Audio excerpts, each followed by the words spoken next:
So, yeah, tell us about that bet you heard, Greg.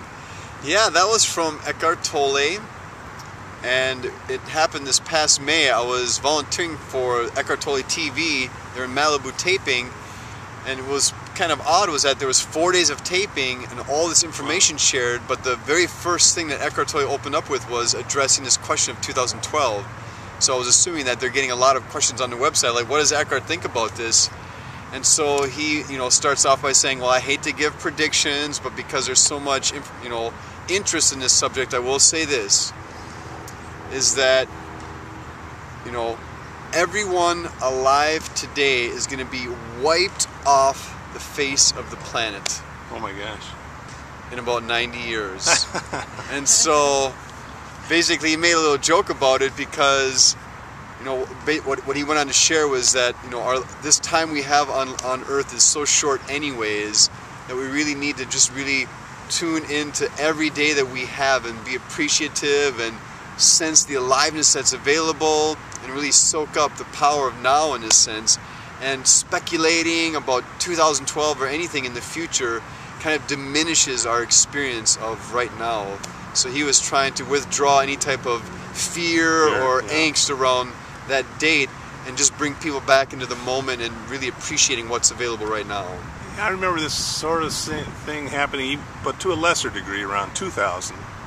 There was like this feeling that we weren't going to make it past the year 2000. Here we are, 10 years later, and it's a distant memory. Yes.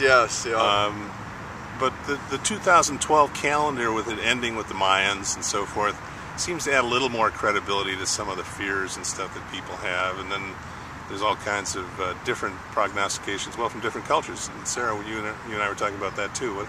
What's been your experience with With my experience with it is really, I like things that galvanize us as a world, as a whole world, that bring us together.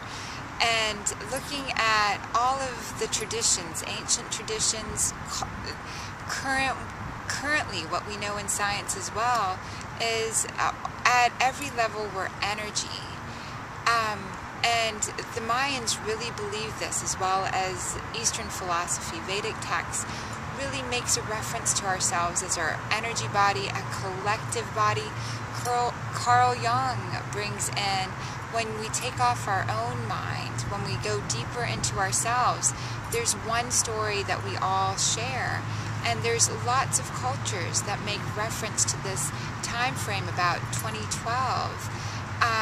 The Vedic texts in their calendar, this time is called Kali Yuga, and it is an interesting time for the basically recollecting the destruction and recollecting ourselves into a new, organizing ourselves into a new form.